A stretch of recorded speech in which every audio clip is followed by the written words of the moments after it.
Welcome back to Luxury Designs. In today's video, we're going to be learning how to make this beautiful piece for babies. So if this is what you're interested to learn how to do, please stay tuned and watch till the end of this video. Don't forget to like it.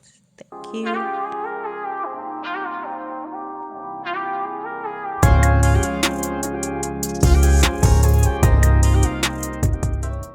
So this beautiful piece was actually made with half yard of fabric, including the cap, okay? So on the fold, I'll be folding the upper side of this gown, okay? This gown is so simple to make, and with half yard you are going to do it, and you can do it actually. So you can see the way I folded first, and I'll be folding again, and I'm also going to check if the biggest part of the baby's measurement, that's the chest, okay, the chest measurement is going to be enough, okay, plus the sewing allowance. So when I've ascertained that, I will now go ahead and measure the length from shoulder to half length, okay. Now because it's for this particular piece is for 0 to 3 months, I'll be cutting at 8. I added half inch for stitching allowance. All right, so this is for the upper part of this particular piece, and this is so simple. Just watch me as I do this. So to make the process shorter, I'll be cutting this particular upper side with the lining, because I'm actually using the lining, and the lining and the fabric, I want to fold them together so I can cut them at once. And watch me as I do this. It's very easy, okay, just in case you want to cut both the lining and the fabric at once, this is the best method to do it. But if you don't want to do this and to avoid mistakes, please cut them differently, okay. So I'm just trying to cut this out now. So this is it all cut out, and you can see the way I folded again, leaving 1 inch on my zipper allowance, okay, please. And the rest of the fabric, okay, is enough for the chest plus sewing allowance, okay. So from here now, I'll be marking 2 inches at this point for my neck width, and the neck depth 2 inches as well, okay. Now create a curve. It's also your choice to maintain the same neckline for the back as well, okay. Now I came from this area to mark 4.5, okay, 4.5, and I'll come down by half inch to mark I marked 4.5 again for the armhole curve, but I came down again by half inch to include the half inch for my shoulder curve, my shoulder slant rather. I hope that's clear. So making it 5 inches, okay. But when you remove that half inch for my shoulder slant, I have 4.5. So 4.5 for the shoulder, from neck to shoulder, and then 4.5 for the armhole. Now for the neckline of the back, I wanted to go down by 3 inches. So I'll be going with the slant. I'm not doing a curve for the back neck area. So now I'm going to go ahead to measure out the chest, okay. Take the measurement, the chest measurement of the baby you're working with, okay. But basically this is the standard measurement for a 0 to 3 months old, even 4 months to 0 to 6 months old. This is the standard measurement, okay, plus sewing allowance. And you can see what I marked. And there is no slant at the tummy side, because children don't usually have any curvy part, okay, around their chest, because they don't have bust and all that. So that's it. So you have to maintain the same thing for the chest, go down with the same thing for the tummy. Sometimes even the child can even have a bigger stomach, okay, than the chest. So that's why there's no curvy part. So just watch me as I cut out the back neck area. I've already cut out the front neck area, and this is the back neck area as well. So this is very simple. You can see the way I just cut it out, and this upper part is actually ready, plus the lining as well. Now to go ahead to Okay, let me open this up so that you can see how it looks. But before then, I'm marking the dart. The dart is 2 inches for the width, and please you can go ahead and go up by 2.5 to 3 inches for the length of the dart. Okay, so opening this up now, this is how it looks so that you can see how it looks. There's the lining for the front. This is it, the front piece, and this is the back plus the pieces of the linings as well. So the pieces are totally complete. Now for the down area, okay, I measured out the length of my gown from my half length to the full length of the lower part of this gown. Okay, now you can actually, because it's a gathered gown, because in case I didn't mention it's a gathered gown, you can actually measure times 2 of the waist of the baby. Okay, or if you want it to be much more fuller, you can do just the gathers just depends on the quantity you want for the gathers. Okay, so this is me just measuring 30 inches for the gathers. It's not too full, a bit of it's just a scanty gathers. You can even do a fuller gathers, so you can see me marking at 30 inches. If you want a fuller gathers, please do more. You can do 40 inches, you can even do more. Okay, so I'll be cutting this out now, and then I will you can see where I cut my lining. Okay, I will now join the lining actually, and then pull it up so that the lining will be the gown will be fully lined. Okay, let me do that so that you will see it. Okay, I'll just run a stitch all the way, then pull it. Okay, so that the gown is fully lined. Just this way, I'll run it, then pull it, turn it over. Let me do that so that I can show you. Now for the front part, I will also go ahead and then stitch this part and then the sleeve area as well, and add my dart. This is actually a sleeveless gown, so that's why I'm gonna stitch the armhole areas as well. Okay, and the neck areas. So these here they are. I've already done that, and I'll quickly notch them before you.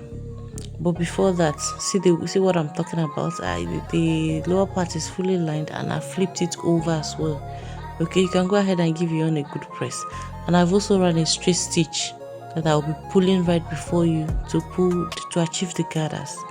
Okay, so this is me just trying to achieve the gathers. It's very easy. I've actually done several videos on how to make a gathers. In case you prefer a pleat for a baby, it's still fine.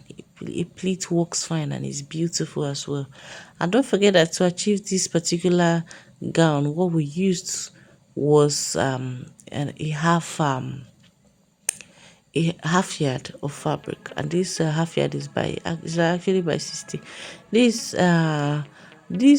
was sold to me as a doll chest, but I argued that this is not a doll chest. I believe strongly that this is a doll face, okay, than a doll chest. All right, so this is me trying to measure up the waist to ensure that I have the waist so that I don't pull so much or have shorter stuff. And you can see where I pointed out the zipper allowance. Okay, so this is me just still incorporating the zipper allowance so I don't have any shortage. So this is it. I'm going to quickly notch all these areas before you now, because I've just run my stitch with 1/4 inch, and then go ahead and reduce it. If you have so much, then notch it just like this. Don't cut the fabric don't cut the thread when you are notching it, so do that carefully and then flip over. Then do the same thing for the rest of the pieces. I hope that's clear. Very simple to do and easy. So this for the front, I'll bring it outside. It becomes much more smoother. I've not even ironed it, so take note. Please try to iron yours. So I will now go ahead and then add my darts right on each of them. So now I also attached my zipper. I forgot to mention that. I have a video on how to attach a zipper to your dress, so please watch as I turn this out. Okay, please, if you didn't get it, go back or put it on slow motion so you can see the way I turned out the shoulder, the armhole, the shoulder area, so that you can achieve a neat finishing. And that's very simple. I did this for the other side, for the two sides, and look at the way it looks. It comes out very nice. So this is it. So I'm going to flip over, then measure out my actual chest measurement without the sewing allowance now, so that I can now mark it and then stitch it up before attaching these gathers. Okay, now if you actually want to add a belt, a side belt, this is the time to do that. Okay, so this is me just marking out my chest while I explain to you how to do this belt. You just have to use as much as you want for your belt. You don't be constrained. If you want to use up to 3 inches for your belt, 4 inches on fold, you have 2 inches on. If you have 5 inches on fold, you have 2.5, or maybe having quarter an inch or half an inch for sewing allowance.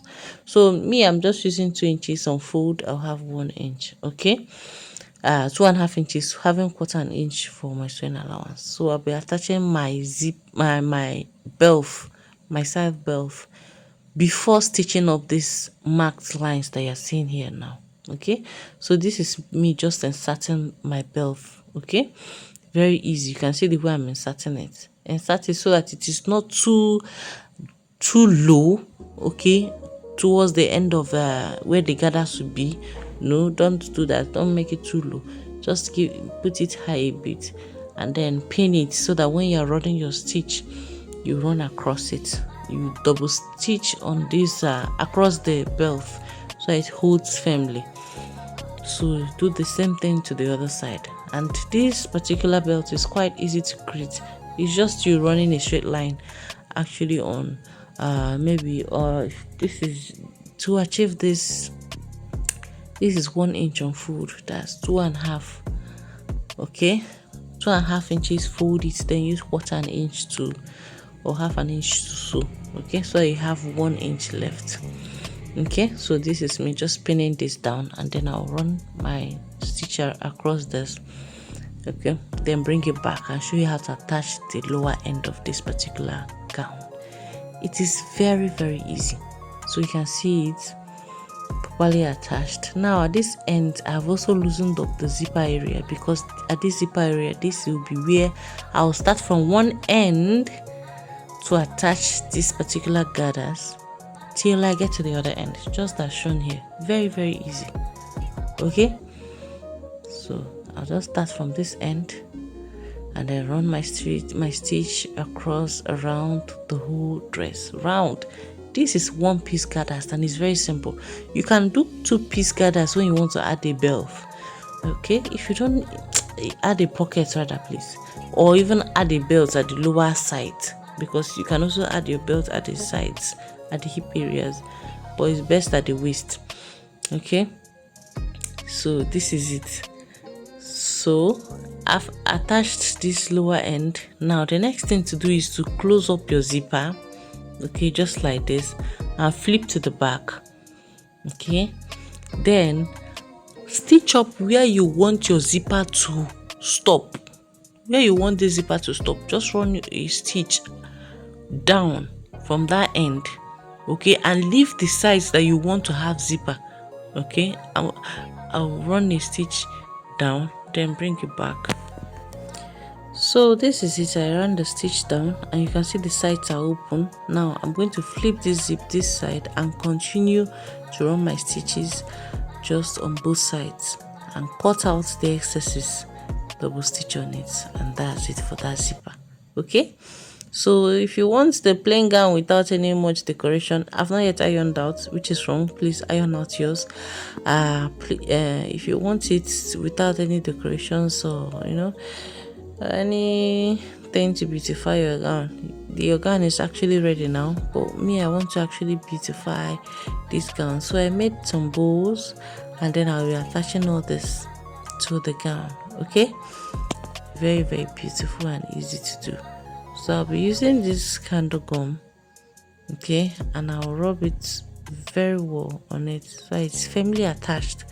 Okay, and if you're using this type of gum, when you're mouthing, don't linger so much before placing it on your fabric, so that the gum doesn't solidify before it reaches your fabric. I hope that's clear. So if you have watched this video up until now and you are yet to subscribe to my YouTube channel, please kindly go ahead and subscribe now and turn on your notification bell, so every time I upload a video you'll be notified. So I'll quickly take this now and paste on top of my dress. Okay, I'll do the same thing for the rest of the bows that I also created. Okay, so this will make your gown to look beautiful, more beautiful. Okay, and it will make it to stand out. So this is it. I will do the same thing for the other bows that I actually created. I'll be having a video on how to create this bow up on this channel, either before or after this particular video, so stay tuned and watch it. So these bows, one is actually a circular bow and one is a regular bow with a squared bow. So if you want to actually know the difference, please stay tuned and watch the next or the already made video. I don't know the one that will come first. Thank you so much for watching this video up until now, and go ahead and subscribe to this channel right now. If you have questions, kindly leave your questions in the comment section. I'll be there to answer. And if you're interested to know how to also use this gum, please let me know in the comment section as well. Stay tuned for more videos. Bye.